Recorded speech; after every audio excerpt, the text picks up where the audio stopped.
अभी तक आप लिख रहे हैं? तुम कहीं जा रही हो? आज आपके लिखे नाटक दूत वाक्यम का प्रयोग है। वो तो होता ही रहता है। यदि आज मैं ना जाऊं तो लेखक को ऐसे भी पूछता कौन है आजकल? मुझसे अपनी प्रशंसा सुनना चाहते हैं? जैसे ही नगर की सुंदर सुंदर नर्तकियां, गणिकाएं, कुलवधुएं और मूर्ख प्रशंसक आपको घेर लेते हैं, आप मेरी ओर देखते कहाँ हैं? मूर्ख प्रशंसक? ये तुम मेरे साथ अन्याय कर रही हो। है कोई नगर में महाकवि भास की आलोचना करने वाला, जिसे देखो महान भास, भास महान है, यही कहते नहीं थकता। आलोचना करने वाली से तो मेरा विवाह हो गया है, अब क्या करूं? और निंदक घर में लेकर आओ? नहीं, कोई झूठी प्रशंसक ले आइए जो दिन रात नाटक में डूबे रहने वाले की सेवा भी करे और तोते की तरह कहती भी रहे, महान भास, महान भास। व्याकरण गलत है, तोता नहीं तोते कहो। अब रहने दो, तुम नाटककारों को मैं खूब जानती हूँ। जहाँ सुंदरियों ने प्रशंसा के दो शब्द नहीं कहे, वहीं पिघल जाते हैं आप जैसे महान नाटककार। रसिक पुरुष भी तो करते हैं प्रशंसा। पुरुषों से प्रशंसा सुनने के लिए तड़प रहे हैं आप। वाद विवाद में कोई पत्नी से जीता है आज तक? आप नहीं जा रहे तो मैं भी नहीं जा रही। क्यों? प्रिया, तुम तो जानती हो कि मैं नाटक देखते समय कितने तनाव में रहता हूँ। पर मेरे कानों को तो अच्छा लगता है ना, जब सब कहते हैं देखो महाकवि भास की पत्नी। चलिए ना, आप नेपथ्य में रहिएगा या मतवारणी से देखिएगा, पर प्रयोग के बाद कुलवधुओं, अभिनेत्रियों और रूपा जीवाओं से जरा दूरी बनाकर रखिएगा। संसार के पालक भगवान विष्णु या संहारक शिव का भी यही हाल होता होगा लक्ष्मी और पार्वती के सामने। कुछ कहा आपने? नहीं तो।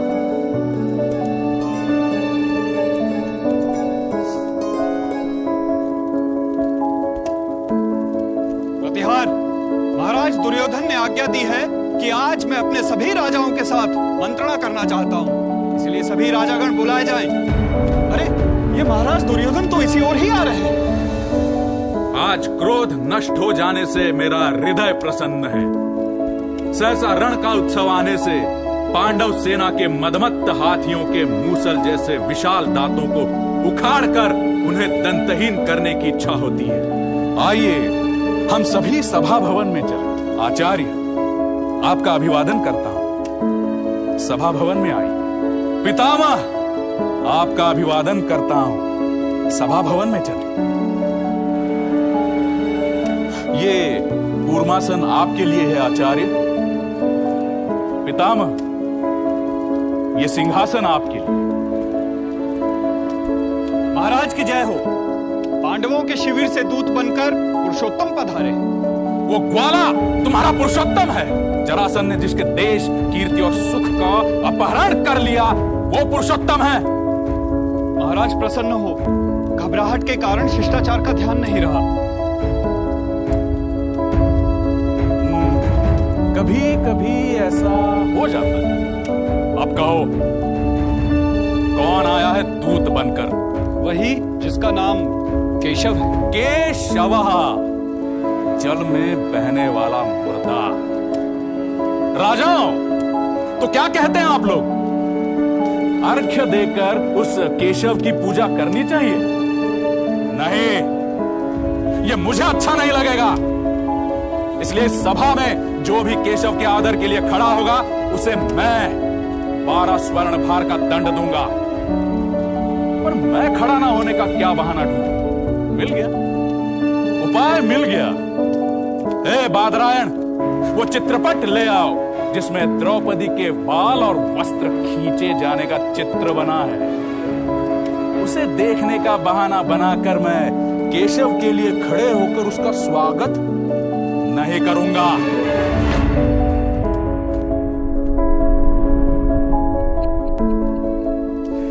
बादरायण, एक साधारण पक्षी के वाहन पर गर्व करने वाले उस दूत को बुलाओ। मित्रकर्ण, वो खोटी बुद्धि वाला कृष्ण आज पांडवों के कहने पर नौकर के समान दूत बनकर आया है। इसलिए हे कर्ण, युधिष्ठिर की स्त्रियों जैसी कायरता भरी वाणी को सुनने के लिए अपने कानों को तैयार कर लो। मुझे देखकर सभी क्षत्रिय क्यों घबरा गए? घबराइए नहीं। क्यों? क्यों केशव को देखकर सभी क्षत्रिय घबरा गए? मेरे द्वारा कहा हुआ दंड याद है ना? सुयोधन, युधिष्ठिर ने निवेदन किया है कि वनवास की प्रतिज्ञा पूरी हो गई है, इसलिए उन्हें उनके पिता के राज्य का हिस्सा दे दीजिए। हे दूत, राज्य तो साहसी राजपुत्रों के द्वारा अपने शत्रुओं से जीत कर भोग करने की वस्तु है। संसार में राज्य मांगा नहीं जाता और न ही दीन बनकर भीख मांगने वालों को दिया जाता है। यदि उन्हें राज्य चाहिए तो वो साहस दिखाएं, और यदि पांडवों को शांति चाहिए तो वे वन में जाकर रहे जहां शांत आत्माएं रहती हैं। हे सुयोधन, अपने भाइयों के लिए इस प्रकार की कड़वी बातें बंद करो। पुण्य से प्राप्त होने वाले राज्य को पाकर जो अपने भाइयों को ठगता है, उसके सारे श्रम विफल हो जाते हैं।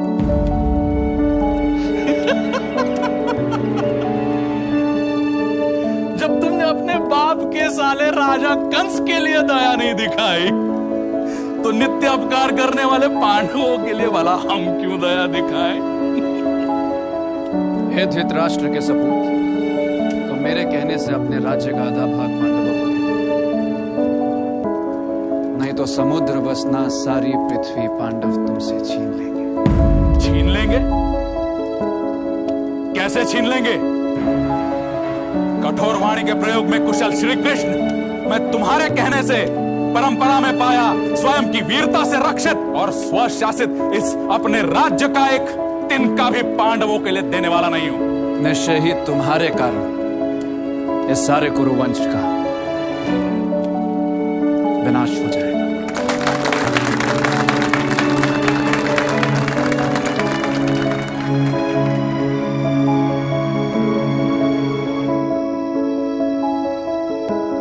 क्या बात है, आज तो आपने किसी की ओर देखा तक नहीं। सुंदरिया मुस्कुराहटें बिखेरती रही, कोई काम नहीं हुआ। प्रशंसकों के बीच भी ज्यादा नहीं रुके, निर्देशक अभिनेताओं के साथ भी समय नहीं बिताया, न पान का आमंत्रण स्वीकार किया। नाट्य प्रयोग के बाद सीधे घर की ओर। एक नाटककार के साथ ये अनहोनी कैसे हुई? एक साथ कई प्रश्न उठ रहे हैं। बकुला, देख जरा प्रदीप में तेल तो भरा हुआ है ना? ना है तो भर दे।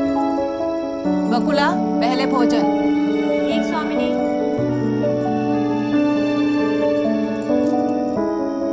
आज नाटककार इतने उद्विग्न क्यों है? मन में भटक रहा कोई विचार रचना में ढलने के लिए मुझे उद्विग्न कर रहा है। बाणों की शैया पर लेटे पितामह भीष्म युधिष्ठिर को नीति और राजधर्म का उपदेश देते हैं, पर वही भीष्म द्रौपदी के अपमान पर मौन रहते हैं। कुरुक्षेत्र में पूरे कुरुवंश का नाश कराने के बाद धृतराष्ट्र युधिष्ठिर को राजनीति का उपदेश देते हैं। हस्तिनापुर से वन में जा रहे धृतराष्ट्र से प्रजा दुर्योधन की प्रशंसा करती है। जो सभी धर्म से गिरे वो कर रहे हैं धर्म की बात। समझ नहीं आ रहा क्या है महाभारत में धर्म, क्या है महाभारत में राजधर्म। नए नाटक का नाम क्या रखा है? अभी तय नहीं किया है, शायद राजधर्म।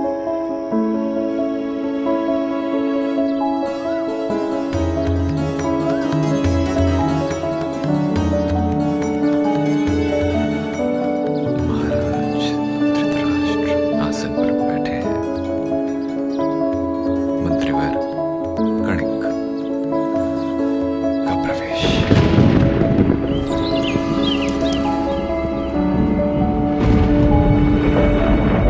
महाराज धृतराष्ट्र की जय हो।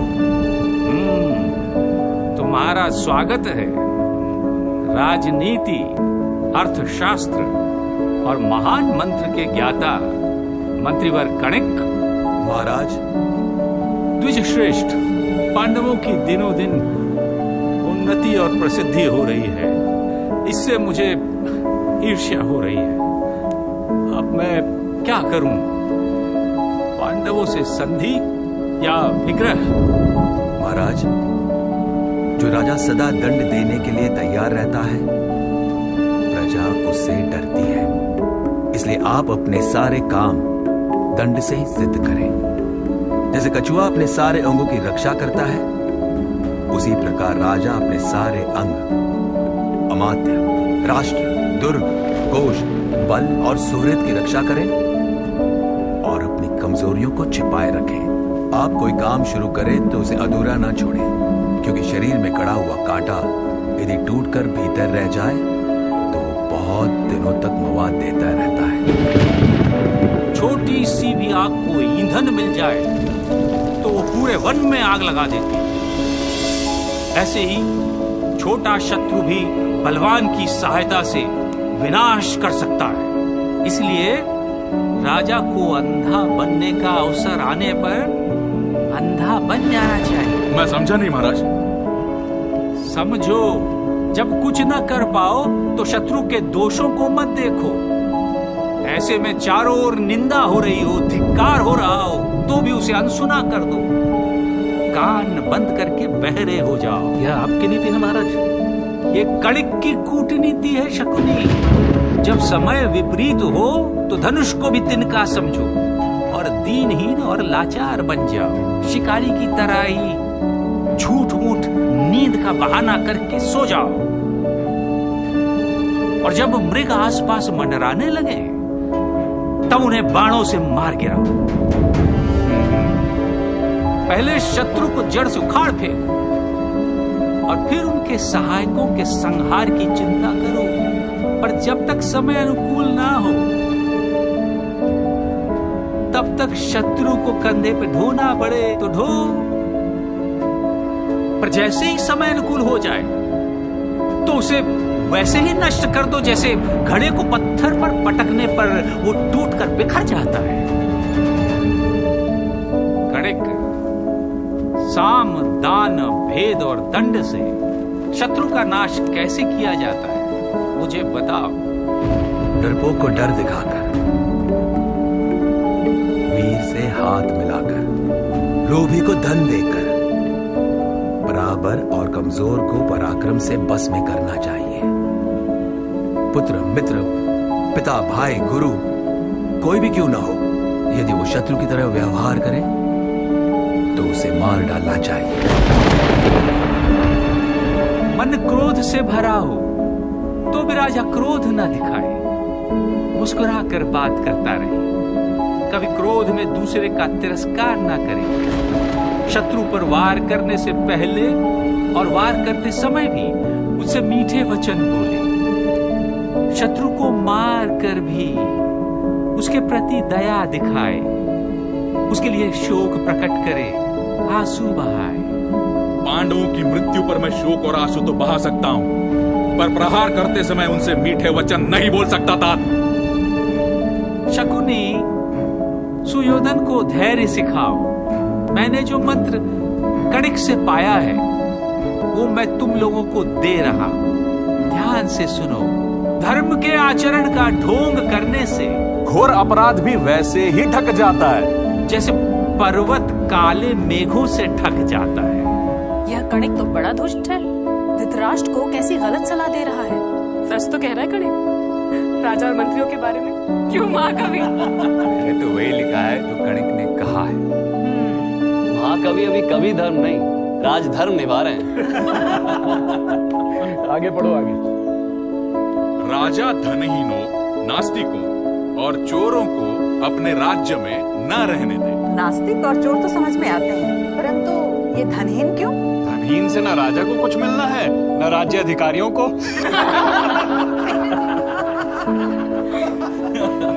आगे पढ़ो। राजा शत्रु के आने पर उठे, उसकी अगवानी करे, उसे आसन दे, भोजन दे, कोई प्रिय वस्तु भेंट करे, उसका विश्वास जीते, पर अपने लाभ के लिए उसे मारने में संकोच ना करे। सांप की तरह ऐसा काटे कि शत्रु उठकर बैठ ना सके। जो विश्वास पात्र नहीं है उस पर राजा कभी विश्वास ना करे, परंतु जो विश्वास पात्र है उस पर भी अति विश्वास ना करे, क्योंकि अति विश्वास से उत्पन्न होने वाला भय राजा की जड़ मूल का भी नाश कर डालता है। ये है राजनीति। ये मंत्र तो अभिनेताओं पर भी लागू पड़ता है।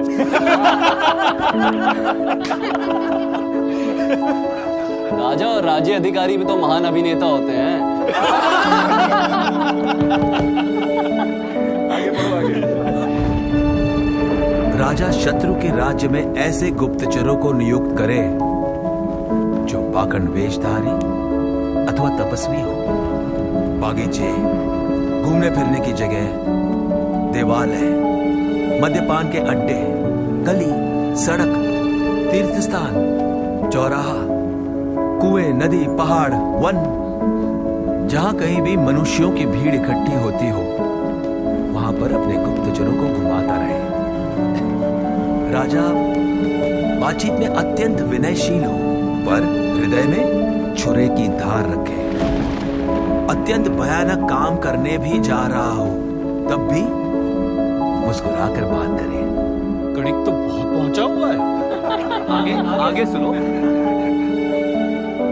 अवसर देखकर हाथ जोड़ना, शपथ लेना, आश्वासन देना, पैरों में मस्तक रखकर प्रणाम करना, ये सब ऐश्वर्य चाहने वाले राजा के कर्तव्य हैं। अरे यह तो आज की ही कहानी है। गणिक ने और क्या कहा सुवेदर? गणिक ने महाराज से कहा कि नीतिज्ञ राजा ऐसे वृक्ष के समान रहे जिसमें फूल तो खूब लगे हो पर फल ना हो। यानी वो लोगों को फल की आशा तो दिलाए पर फल ना दे। कारण गणिक कहता है धनवान मनुष्य किसी धनवान के पास नहीं जाता, इसलिए राजा दूसरों के काम अधूरे छोड़ दे ताकि उनका आना जाना बना रहे। मित्र और शत्रु दोनों को यह पता न चले कि राजा कब क्या करना चाहता है। कार्य शुरू होने पर या कार्य समाप्त होने के बाद ही प्रजा राजा को देख सके। और यदि राजा किसी को किसी बात की आशा दे तो वो जल्दी पूरा ना करके उसे लंबे समय तक लटकाए ले, और जब उसे पूरा करने का समय आए तो उसमें कोई विघ्न डाल दे और समय की अवधि बढ़ा दे। विघ्न का कोई भी कारण बता दे और उस कारण को भी तर्क से सही साबित कर दे। यहां पर जैसे लोहे का छुरा शान चढ़ाकर तेज किया जाता है, चमड़े के संपुट में उसे छिपा कर रखा जाता है, जो समय आने पर सिर को भी काट देता है। वैसे ही राजा को अपने मन की बात छिपा कर रखनी चाहिए और सही समय पर छुरे की धार से शत्रु के सिर को काट देना चाहिए। कुरुश्रेष्ठ, आप इसी कूटनीति का सहारा लेकर पांडवों से यथोचित व्यवहार करते रहे, पर कुछ ऐसा करें कि आप स्वयं संकट के समुद्र में ना डूब जाएं। आप साधन संपन्न हैं, इसलिए पांडुपुत्रों से अपनी रक्षा करिए। गणिक चले जाते हैं और धृतराष्ट्र व्याकुल हो उठते हैं। पहला अंक समाप्त। महाकवि, गणित की नीति राजा का आदर्श नहीं हो सकती। कौन कहता है कि आदर्श? ना महाभारत, ना महर्षि व्यास। गणिक और धृतराष्ट्र राजनीति का एक छोर है और विदुर, भीष्म और कृष्ण राजनीति का दूसरा छोर है। महाभारत में गणिक है, इसलिए महाभारत में भीष्म। गणिक से कूटनीति का मंत्र लेने वाला धृतराष्ट्र महाभारत के अंत में आश्रम वासिक पर्व में युधिष्ठिर को राजनीति का उपदेश देता है। धृतराष्ट्र धर्मराज को उपदेश देते हैं। हाँ, यही है धर्म और अधर्म के बीच झूलते हुए महाभारत के चरित्रों की विडंबना। आदि पर्व के धृतराष्ट्र से लेकर आश्रम वासिक पर्व के धृतराष्ट्र तक की यात्रा। महाकवि, आप नाटक पूरा कीजिए। मैं सूत्रधार की चुनौती स्वीकार करने के लिए तैयार हूँ। अथ द्वितीय अंकः। सभी पांडवों से पूजित होकर महर्षि नारद युधिष्ठिर से पूछते हैं, राजन, क्या तुम्हारा धन तुम्हारे निर्वाह के लिए पूरा पड़ जाता है? भरतश्रेष्ठ,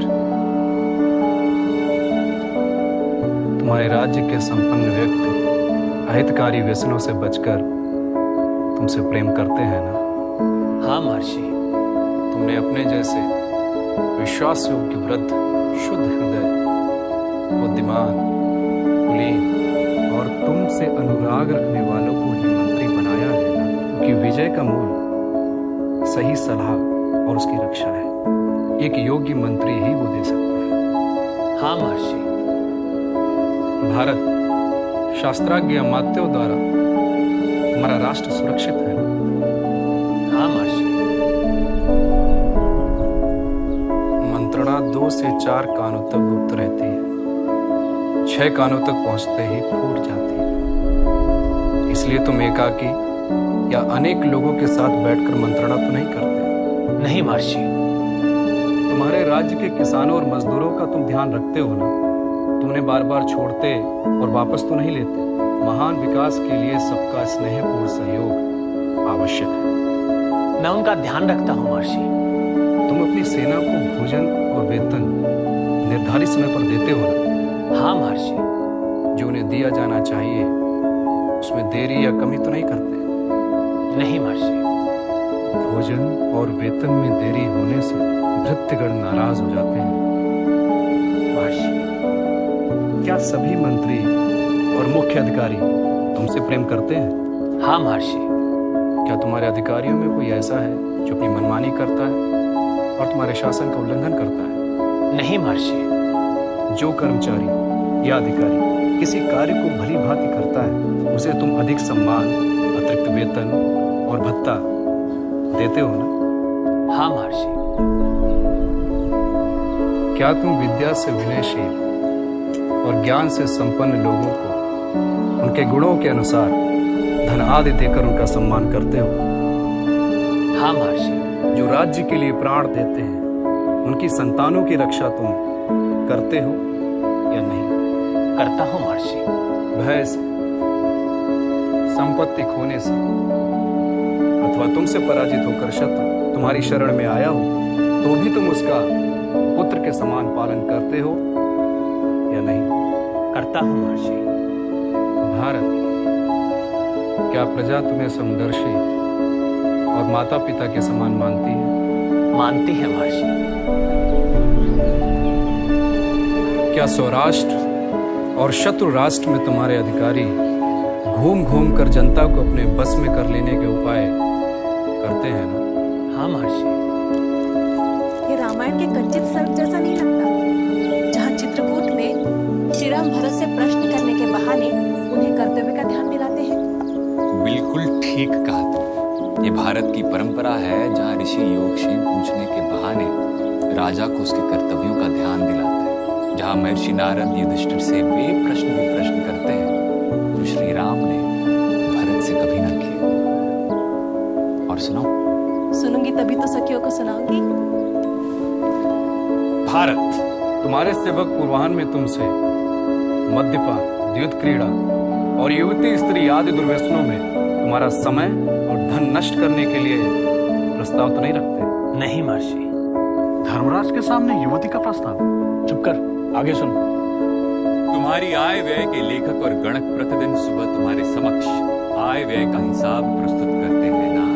हाँ महर्षि। इन्हीं कार्यों में नियुक्त प्रौढ़, हितैषी और प्रिय कर्मचारी को उनके किसी अपराध की जांच किए बिना तो तुम उन्हें काम से अलग तो नहीं कर देते? नहीं महर्षि। चोर, लोभी, राजकुमार, राजकुल की स्त्रियां और तुम स्वयं राष्ट्र को पीड़ा तो नहीं पहुंचा रहे? नहीं महर्षि। क्या तुम्हारे राष्ट्र के किसान संतुष्ट हैं? हाँ महर्षि।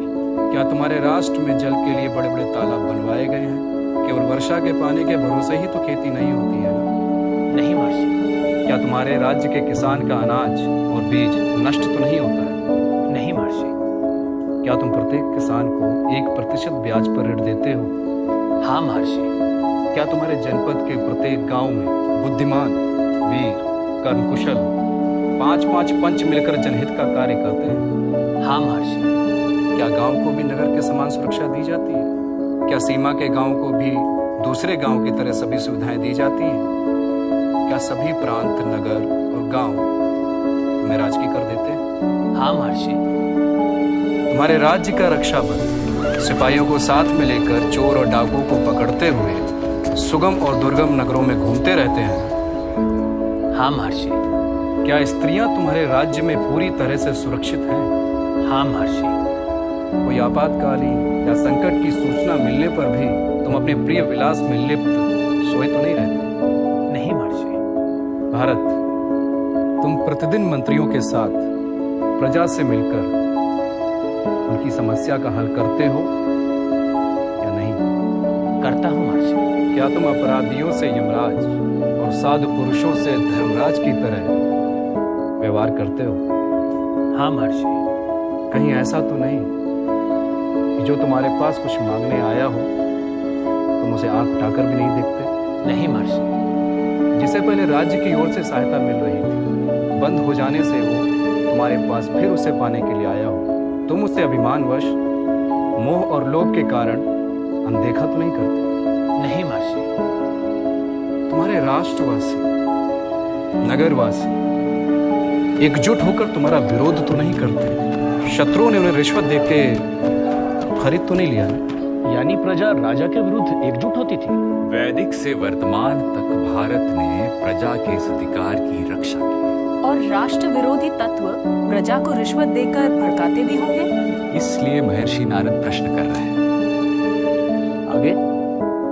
क्या तुम्हारे मुख्य भूमिपाल तुमसे प्रेम करते हैं ना? क्या तुमसे सम्मान पाकर ये तुम्हारे लिए आत्म बलिदान दे सकते हैं? हाँ महर्षि। भारत, तुम्हारे कर वसूल करने वाले अधिकारी व्यापारियों से ठीक कर वसूल करते हैं ना? हाँ महर्षि। व्यापारी बेचने के लिए उपयोगी वस्तुएं लाते हैं ना? तुम्हारे कर्मचारी उन व्यापारियों को छत से ठगते तो नहीं है ना? व्यापारियों का नगर और राष्ट्र में सम्मान होता है महर्षि। तुम्हारे राष्ट्र में मांगलिक उत्सव आदि होते हैं? हाँ महर्षि। शिल्पियों का वर्षा के 4 महीनों में निर्वाह हो सके उतना काम उन्हें दिया जाता है ना? हाँ महर्षि। आपके बताए हुए राजधर्म का मैं यथाशक्ति पालन करता हूँ। तो यह है सभा पर्व के लोकपाल सभाख्यान पर्व में महर्षि नारद द्वारा युधिष्ठिर को राजधर्म का उपदेश। कहाँ कणिक की कूटनीति और कहाँ महर्षि नारद की राजधर्म की व्याख्या, दोनों एक दूसरे के विपरीत। अपनी सत्ता को स्थिर रखने के लिए धृतराष्ट्र कणिक से सलाह लेते और युधिष्ठिर नारद से सुशासन का पाठ सुनते। ये है राजनीति की 2 धाराएं। महाकवि, आप इस नाटक को जल्दी पूरा करिए। मैं कौमुदी महोत्सव में इस नाटक को करना चाहूंगा। पर इस नाटक में स्त्री पात्र कहाँ है?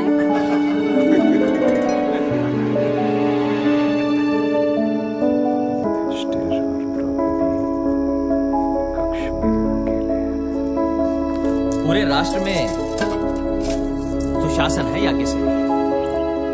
जहाँ न्याय और धर्म का शासन होगा वहाँ सुशासन तो होगा ही। प्रजा प्रसन्न है, गौ रक्षा, खेती और व्यापार अच्छा चल रहा है। मेरे राजवल्लभ प्रजा के साथ कपट नहीं करते। आपके राजवल्लभ आपस में ही कहीं झूठ और कपट तो नहीं कर रहे? तुमने सुना है कहीं? मैंने तो सुना है कि चोर और ठग भी पकड़े जाने पर झूठ नहीं बोलते। सभी आपको पिता मानते हैं। कौन? चोर और ठग? प्रजा भी, चोर और ठग भी। जानती हूँ कि राज्यों में आपको अजात शत्रु कहा जाता है। यज्ञ से धर्म से अर्जित धन और कर से राज्य का कोष भरा हुआ है, इसलिए सभी की अभिलाषा है कि मैं राजसूय यज्ञ करूं। कृष्ण का भी यही मत है।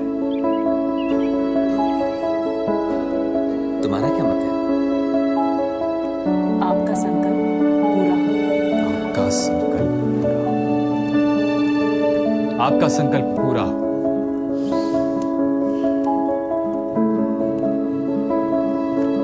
रत्माला,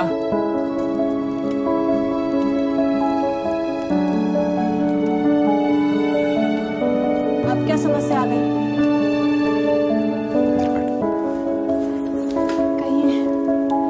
मुझे समझ नहीं आ रहा कि मैं युधिष्ठिर के सुशासन को दुर्योधन के सुशासन से कैसे जोड़ूं। दुर्योधन का सुशासन? महाभारत काल के अनुसार दुर्योधन ने प्रजा से कभी कोई अनुचित व्यवहार नहीं किया। प्रजा दुर्योधन पर अपने पिता के समान विश्वास करती थी। उसके राज्य में तो सभी सुखी थे। उसे द्वेष था तो सिर्फ पांडवों से। चुनौती क्या है? कि मैं युधिष्ठिर के राजसूय यज्ञ से सीधे दुर्योधन के वैष्णव यज्ञ पर जाना चाहता हूँ। उस समय पांडव कहाँ थे? पांडव तो वनवास में थे, पर वैष्णव यज्ञ करने का कारण दुर्योधन की राजसूय यज्ञ करने की अभिलाषा थी। पर युधिष्ठिर और अपने पिता धृतराष्ट्र के जीवित होने के कारण वो राजसूय यज्ञ नहीं कर सकता था। इसलिए दुर्योधन के पुरोहित ने उसे राजसूय यज्ञ के समान ही महान वैष्णव यज्ञ करने की सलाह दी। कर्ण, शकुनि, दुशासन और उसके अन्य भाइयों ने भी पुरोहित का समर्थन किया और वैष्णव यज्ञ किया।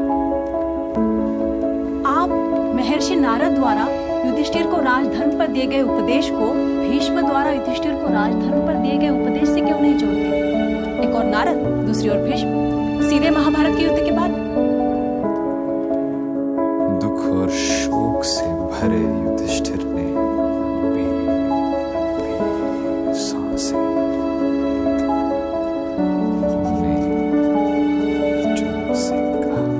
अर्जुन, हम लोग वृषणी वंशी और अंधक वंशी क्षत्रियों की नगरी द्वारिका में जाकर भीख मांगकर जी लेते, तो आज अपने ही कुटुंब को निर्वंश कर इस दुर्दशा में नहीं होते। हमारे कुल का विनाश देखकर हमारे शत्रुओं का मनोरथ तो पूरा हो गया। अपने ही आत्मीय जनों को मारकर हमने कैसा धर्म जीता? इस तुच्छ राज्य के लिए हमने लाखों माताओं के युवा पुत्रों को मार डाला। इस युद्ध से किसकी जीत हुई? ना हमारी, ना उनकी। राजा धृतराष्ट्र इस कुल का विनाश करने वाले पापात्मा दुर्योधन को इस राष्ट्र का स्वामी बनाकर आज वो स्वयं इस शोक की अग्नि में चल रहे हैं। हमने अपने ही देश का सर्वनाश कर डाला। अर्जुन, सत्ता संग्राम में फंसा मनुष्य कभी धर्म नहीं पा सकता। राज्य और धन पाने की इच्छा से मैंने केवल पाप संग्रह किया है। इसलिए मैं ये सब छोड़कर वन में चला जाऊंगा। तुम इस राज्य का शासन करो। नहीं चाहिए मुझे ये राज्य और ये भोग। राजन, आपको यदि यही करना था तो फिर किस लिए इतने राजाओं का वध किया? दूसरे दिन के लिए भी अन्न संग्रह ना करके प्रतिदिन मांग कर खाना, ये तो ऋषियों का धर्म है, राजाओं का नहीं। राजधर्म तो धन से संपन्न होता है। दरिद्र मनुष्य यदि पास में भी खड़ा हो तो लोग उसे इस दृष्टि से देखते हैं मानो वो कोई कलंकित या अपराधी हो। इसलिए राजन, दरिद्रता से बड़ा कोई पाप नहीं होता। जिसके पास धन होता है उसके बहुत सारे मित्र होते हैं, उसी के बंधु बांधव होते हैं, उसे ही विद्वान माना जाता है। गरीब यदि धन चाहता है तो उसे धन नहीं मिलता, और धनी का धन बढ़ता ही रहता है। धन से धन बंधा चला आता है। विद्वानों ने राजा को यही आदेश दिया है कि वो प्रतिदिन वेदों का अध्ययन करे और हर प्रकार से धन संग्रह करे और बादलों की तरह वापस उसी धन को अपनी प्रजा में बरसाए। यही राजधर्म है। इसलिए आप यज्ञ द्वारा धन संचय कर अनुष्ठान करें। अर्जुन, अज्ञानवश तृष्णा ने मुझसे बड़े बड़े पाप करवाए हैं। इसलिए मैंने वन में जाने का निश्चय कर लिया है। द्रौपदी, तुम ही इन्हें समझाओ। द्रौपदी युधिष्ठिर को समझा रही है।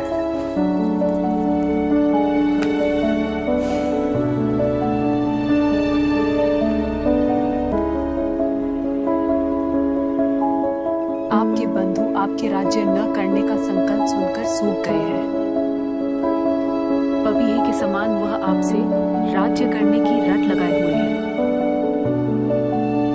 राजन, आपको यह राज्य न शास्त्रों के सुनने से, न दान में, न किसी के समझाने बुझाने पर, न यज्ञ करने से और न ही भीख मांगने से मिला है। द्रोण, कर्ण, अश्वत्थामा और कृपाचार्य जिस सेना की रक्षा करते थे उसका वध करके आपको यह राज्य मिला है। इसलिए आप इसका उपभोग करें। आप राज्य छोड़कर स्वयं के लिए विपत्ति खड़ी ना करें। इसलिए आप धर्म पूर्वक प्रजा का पालन करें। राजन, दंड प्रजा पर शासन करता है, उनकी रक्षा करता है। सबके सो जाने पर भी दंड जागता रहता है। इसीलिए दंड को राजा का धर्म कहा गया है। दंड ही धर्म, अर्थ और काम की रक्षा करता है। इसलिए आप दंड धारण कीजिए। दंड के डर से ही कई अपराध नहीं करते। यदि संसार में दंड ना रहे तो ये सारी प्रजा नष्ट हो जाए। जिस प्रकार बड़ी मछली छोटी मछली को खा जाती है, उसी प्रकार दंड ना हो तो बलवान दुर्बल को खा जाए। ये राज्य आपको धर्म से मिला हो या अधर्म से, इसका शोक न कर आप राज्य और यज्ञ करिए। सारे काम धन के अधीन है और धन दंड के अधीन है। ये है दंड की महानता। इसलिए राजन, आप प्रजा की रक्षा कीजिए।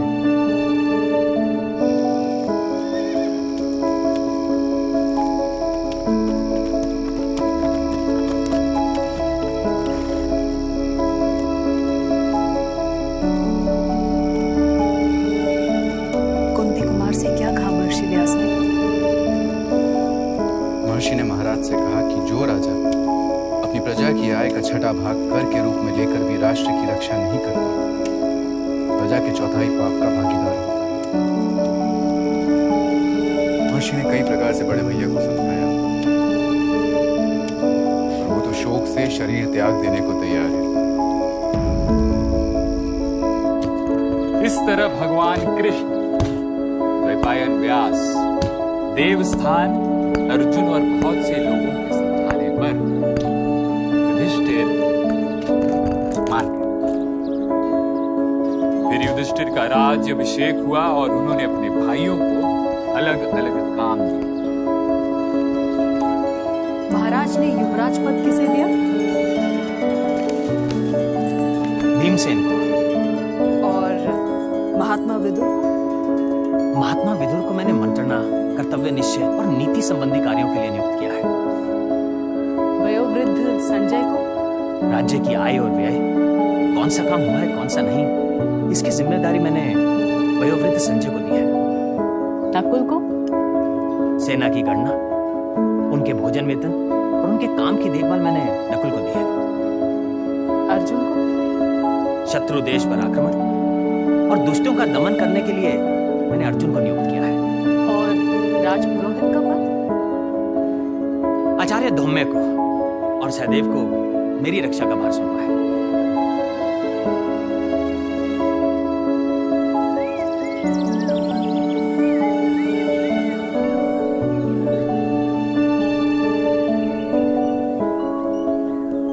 श्री कृष्ण, आपकी रात सुख से बीती?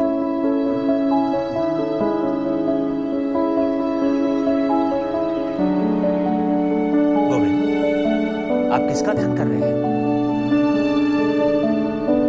राजन, बाणों के शैया पर पड़े हुए भीष्म मुझे याद कर रहे थे।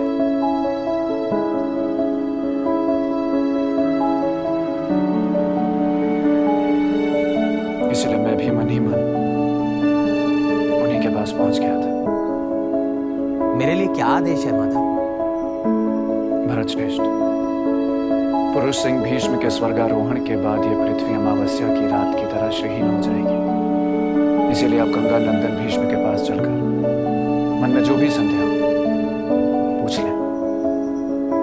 आप उनसे धर्म, अर्थ, काम और मोक्ष, यज्ञ, आश्रम धर्म, राजधर्म, इनके बारे में पूछें। क्योंकि जैसे ही भीष्म जैसे सूर्य का अस्त होगा, सारे ज्ञानों का प्रकाश नष्ट हो जाएगा। इसलिए मैं आपको वहां चलने के लिए कह रहा हूं। माधव, हम सब आपको ही आगे रखकर भीष्म के पास चलेंगे। दीदी, सभी कुंती कुमार दिखाई नहीं दे रहे। पांडुपुत्र श्री कृष्ण, वयोवृद्ध संजय, कृपाचार्य, सात्यकी और युयुत्सु के साथ कुरुक्षेत्र गए हैं। क्यों? जिनके लिए ताकतवर जो कहे वही धर्म है, जिनके लिए एक स्त्री का अपमान देखने पर भी चुप रहना धर्म है, जिनके लिए धर्म सूक्ष्म है, ऐसे महान पराक्रमी भीष्म से राजधर्म का मर्म सीखने श्री कृष्ण के कहने पर धर्मराज कुरुक्षेत्र गए हैं। कुरुवंश का विनाश हो गया, फिर भी तुम्हारा क्रोध शांत नहीं हुआ दीदी। मैं तो चाहती हूँ कि मेरा यह क्रोध हर स्त्री में आग बंद कर देंगे, ताकि जब भी कोई स्त्री का अपमान करने का दुस्साहस करे उनका भी वही हाल हो जो अपने को वीर समझने वाले कुरुक्षेत्र में बड़े योद्धाओं का हुआ है, जिनकी लाशें अब गीदड़ नोच रहे हैं।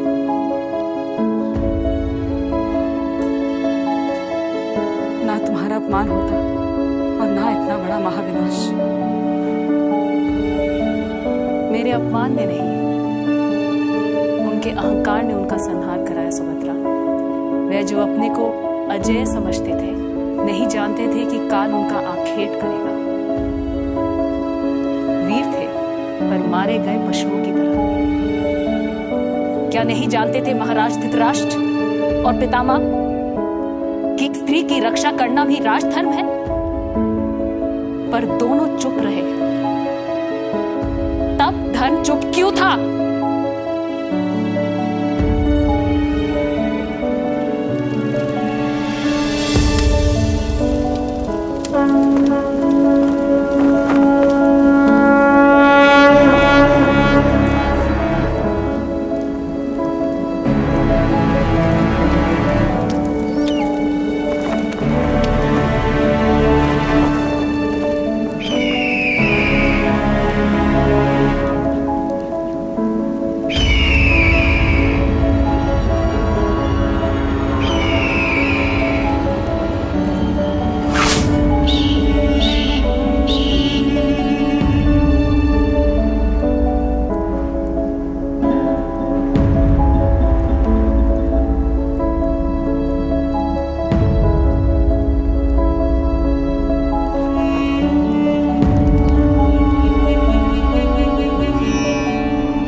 द्रौपदी, तू रजस्वला एक वस्त्रा या नंगी क्यों ना हो, हमने तुझे जुए में जीता है। तू अब हमारी दासी हो चुकी है। चल। वासुदेव, वो सभा नहीं जो वृद्ध पुरुष ना हो, वह वृद्ध नहीं जो धर्म की बात ना करे, वो धर्म नहीं जिसमें सत्य नहीं, और वो सत्य नहीं जो छल से युक्त हो। माधव,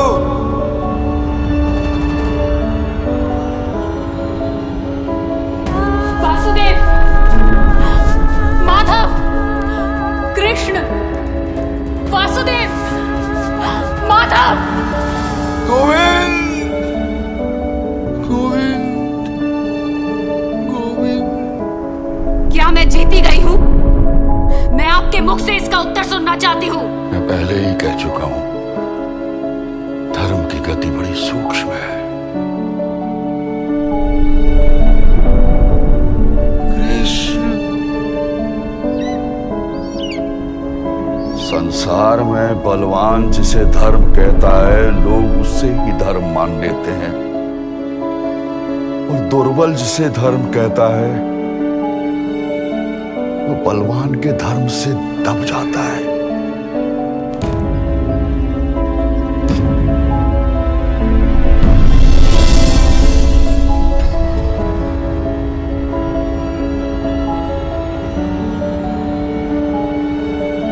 मधुसूदन, मधुसूदन,